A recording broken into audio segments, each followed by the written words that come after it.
Hello everyone, how are you all? I hope you all are doing great. आज SBI PO pre का exam था मेरा fourth shift में। तो देखते हैं कंप्लीट एनालिसिस की क्या क्या आया था और मैंने क्या क्या आंसर्स मार्क किए हैं, जिससे कि आप लोग भी अपने आंसर्स चेक कर सको। और मुझे कमेंट में बताइएगा कि आपने किस क्वेश्चन का आंसर क्या मार्क किया। एक तो RC आया हुआ था, जो कि वेस्ट था फेसलेस इन्फ्लुएंसर के लिए। और एक पैराजंबल था, जिसका मैंने आंसर मार्क किया है CABFDE।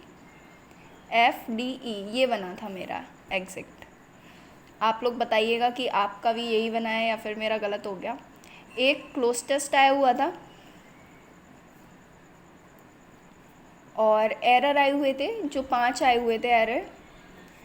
और ये बहुत ध्यान से देख के करना था, क्योंकि किसी में उन्होंने इनकरेक्ट पूछा था और किसी में करेक्ट पूछा हुआ था। वर्ड स्वैप आया हुआ था, जिसमें मेरा एक का आंसर आ रहा था नो रीअरेंजमेंट रिक्वायर्ड। आप भी बताइएगा कि आपका भी कोई ऐसा आंसर आया था या नहीं आया था।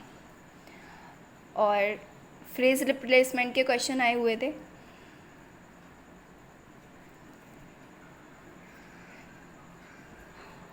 तीन चार क्वेश्चन फिलर्स के भी थे।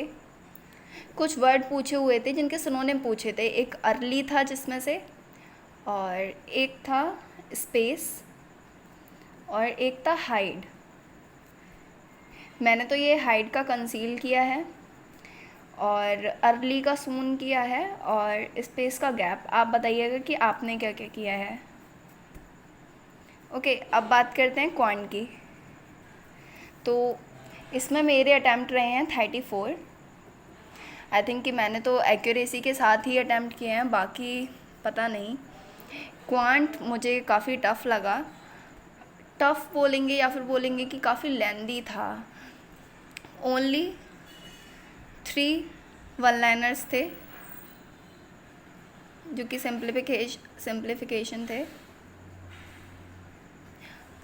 बाकी 3 हमारी DI पूछी हुई थी, जिसमें से एक DI केसलेट थी, जिसके सिर्फ 3 क्वेश्चन थे।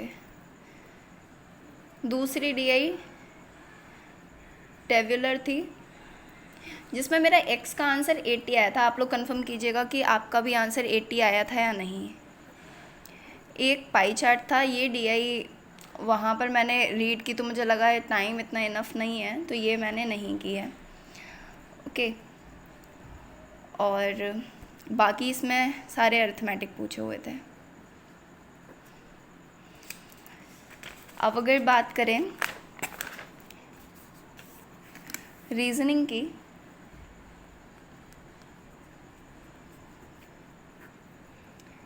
तो रीजनिंग में सिर्फ इसमें भी 3 इनइक्वालिटी पूछी हुई थी, जिसमें एक का आंसर मेरा ईदर और आया था। आप लोग कंफर्म कीजिएगा कि आपका भी आया था या नहीं। एक का आंसर बोथ था और एक का ओनली 1। बाकी इसमें भर भर के सारी पजल्स थी, जिसमें से एक पजल थी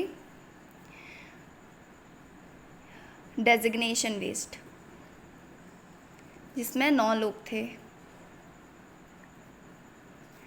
ओके, एक पजल थी जिसमें 8 लोग थे और लीनियर रो में थे, नॉर्थ साउथ फेसिंग। एक और पजल थी जो कि 9 लोग थे और ये सर्कुलर टेबल पर बैठे हुए थे, सारे नॉर्थ फेसिंग थे। एक और पज़ल, ये बहुत ख़तरनाक पज़ल आई हुई थी, जिसमें 7 पीपल थे और 7 कलर्स थे। इस पज़ल ने मुझे बहुत फंसाया। इसमें 4 पॉसिबिलिटी बनी, और इस पज़ल के चक्कर में मेरी रीजनिंग बिगड़ गई, और मेरे रीजनिंग में ओनली 25 अटैम्प्ट हुए हैं, और ये वाली पज़ल लास्ट में मेरी रॉन्ग बनी और फिर टाइम ख़त्म हो गया। ओके, सो एक पज़ल और था, जो कि फ्लैट एंड फ्लोर बेस्ड था। और क्वांट में मेरे अटैम्प्ट बिल्कुल भी बताने लायक नहीं है, लेकिन फिर भी ओनली 10 अटैम्प्ट हुए हैं मेरे इसमें। और ये रहा मेरा। और आप लोग बताइएगा कि आपका एग्ज़ामिनेशन कैसा हुआ, और कमेंट में बताइएगा आपने किस क्वेश्चन का आंसर क्या मार्क किया, जिससे कि हम लोग आपस में ही चेक कर सकें कि हमारा एग्ज़ामिनेशन कैसा हुआ है।